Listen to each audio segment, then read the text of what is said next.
Welcome to Nasdaq Trade Talks. I'm Jill Malandrino, Global Markets Reporter at Nasdaq. We're coming to you live from the market site in Times Square, New York City. And joining me for this segment, we have Dr. Merav Ozair. She's a blockchain expert and FinTech professor at Rutgers Business School. And we're going to talk about how the Metaverse can't scale without blockchain technology. Merav, it's great to see you as always. Welcome back to Market Site.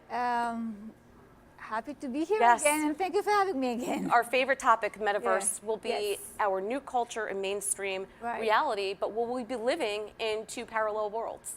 Well, I mean, when it was first, the Snow Crash, the book, in '92, which is about 30 years ago, that was, the whole idea that we can live in parallel worlds, interact between the physical world and the virtual world, and whatever happens in the virtual world will impact the physical world and vice versa. So that was, the big vision of that science fiction type of book. Are we there? No, not yet, not even close. There's so much, that has to happen until we get there. But at least we are starting to see more and more investments towards that. That, as of, when we thought about, the 3D type of, reality, we always thought about in gaming, right? Microsoft with the gaming and the goggles. And then I think, so it was all about Roblox, that we also think about that.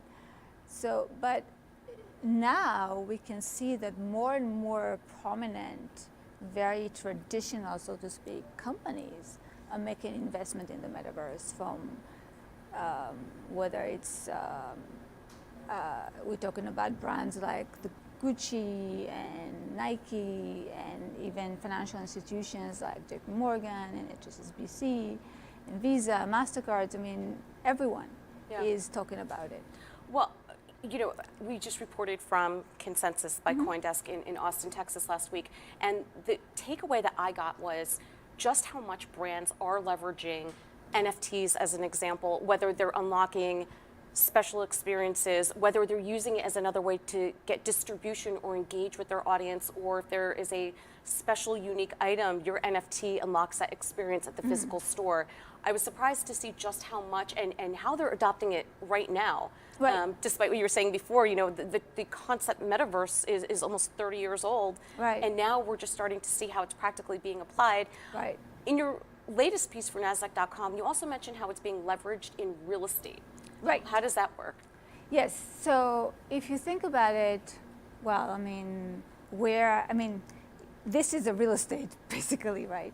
Every space is a real estate. Now, we have a physical real estate space.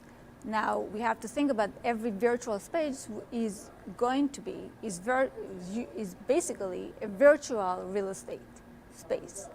And you have some, already like Decentraland, Sandbox, we're already kind of like this real estate type of virtual spaces where we can have our workplace or business place or all kinds of other things. For example, so now the question is, if you think about it, each and every physical space, like a parcel, is being authenticated via a deed or a title, right? You have to authenticate, that not 10 people are going to claim this is mine. You have to show, some certificate that this is really yours, right?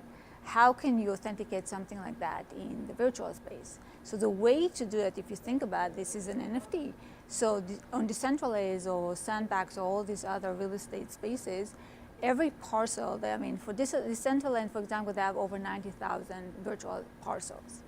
And each and every virtual parcel is authenticated by NFT. That's the authentication. This is if you purchase that, parcel or parcels, then you can basically show this is mine, this is my place. And that's because it's built on blockchain technology, and that's what allows you to authenticate it. Exactly. So the way to authenticate, instead of having a deed or a title, even though I do believe that one day, and hopefully soon, because I have heard about all kinds of applications now happening, not necessarily in the US, but outside of the US, in fact, even in India, that are doing all kinds of pilots, how to, in fact, the physical real estate to be on the blockchain through those deed and titles as an NFT. And that will definitely going to facilitate so much of the real estate transactions. But just to tell you that everything is probably at some point will move to this virtual space. And if you think about it, if let's say the physical spaces will be a deed, which is an NFT, and the virtual spaces will be also NFTs, then that will allow this facilitate this transaction between the virtual and the physical world that everyone is talking about. Yeah, well, it would be much easier when you purchase a home for title insurance to be automated, having just gone through that. So yeah, I'm sure. Who regulates these virtual real estate places? Poof, here's 90,000 different pieces of property that you can get in Sandbox or whatever platform. How is that regulated, and how do you ensure that these transactions in the virtual world are real? Okay, so as of now, these transactions are not regulated.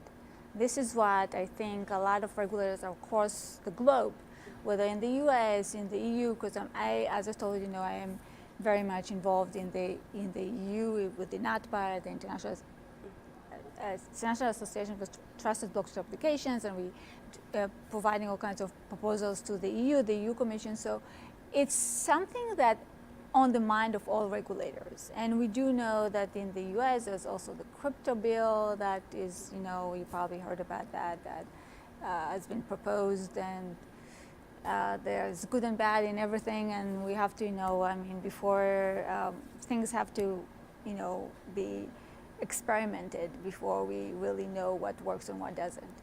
But all of these virtual spaces and tokenization, all that hasn't been regulated yet.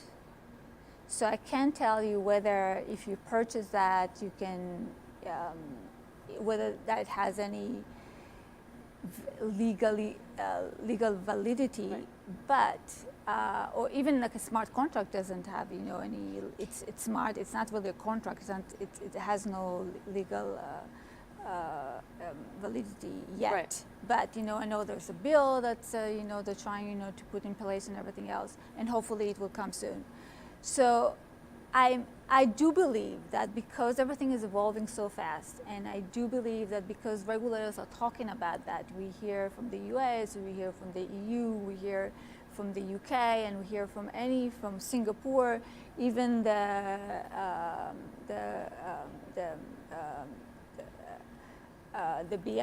BIS, which is the international settlement. They also do a lot of research on that, and they even have like an incubator and labs, across countries to try to figure out how that's going to work. So it's coming. I think part of the challenge is, and we're seeing this with Web 2.0 with social media, right? We still can't get a global standardized way to regulate it. And you and I were talking about this off camera, the way the US and EU regulate social platforms, or the way we view free speech, and the way EU thinks of data privacy and sustainability are two very different things. And I think the global standardization is what the challenge is going to be. Exactly. Because this technology is very global, if you think about it. We're all talking about globalization, because if you think about it, the whole idea of Bitcoin was to be peer-to-peer, cross-border, right? Doesn't matter where you are, who you are. You can be on the top of the Himalaya or sailing on a boat to Alaska. You can still connect with each other with this, as long as you have internet connections through this technology.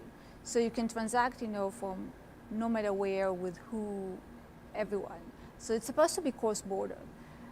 But we have so many cultural differences. And even when the question about, it's sometimes, a philosophical question, what is ethic? Right. And in fact, I was on a panel, with, in fact, one of the panelists where I think the representative of Meta in Europe, because he's trying, to, put the word for Meta in the former Facebook. Exactly. Right. Exactly. So we were talking about what is ethic. I mean, different workplaces think about ethics differently. Different cultures think about ethics differently. I mean, different people think about ethics. I mean, it's so subjective. Right. How can you come up with a rule that say this is ethical? This is how we should preserve our ethic within the metaverse? Because I know that, you know, I mean, off camera, I told you, you know, that I just had, you know, gave a lecture to a group from MBAs from Europe, and they're very concerned about the ethics and the privacy and the security and how is it going to affect our life, maybe in a bad way, the metaverse. You know, they're not just thinking, oh, it's great, you know, we're gonna, you know, spend, you know, in the virtual world and be whoever we want to be. And in fact, they mentioned something like they don't want people to have even a mental problem, because it was saying like, what if you spend, I don't know, 10 hours, you know, in the metaverse, you know, being somebody else, and right. kind of like run from reality. It's as if being on drugs. Yeah. And this is exactly how they, you know, and I was like, I never thought about it this way. I thought about the application, the business applications. So I always say, and I've told them that, and I'm telling you that, and I tell everybody, technology, blockchain technology, whether we're going to do a metaverse or, you know, Web3 and everything else, is a tool. And like any tool, you can do good things with it, right, and bad things with it. You can have a knife. A knife, you can cut vegetables and make like a nice salad and make a nice dinner. Some people may use it as a weapon. Right. Well, I mean, think about it with what we know right now is Web 2.0. Yeah. When Facebook first came out, okay, great, I can reconnect with friends I haven't seen since Right. high school, or there's a community group that I'm Right. interested in, and then, and not just Facebook, you know, any one of the platforms, how you Instagram. choose to use it, and granted, the algorithms is another story, but the, you know, the original purpose of it might have been something to foster the greater good, but you know, it also takes some personal accountability as well. And I think some of the issues that we saw with Web 2, you're dealing with human beings, you're Right. going to see that in Web 3. Exactly. And it's even go to the nth degree, because if you think about it, with the metaverse, when it can sense more than just, the information about the person, about you, that can be collected is much more than just, you know, messages and, you know, just, you know, trying to understand something through via your text and do some text analysis. Here, they can really sense you as you. And, you know, the way that you move your eyes and, you know, and get all kinds, even like, you know, they can even scan your DNA. It's freaky. Right. You know, the amount of information that they can collect about you. So I think we should be conscious that, and say to ourselves, we learned some lessons about what happened with Web 2.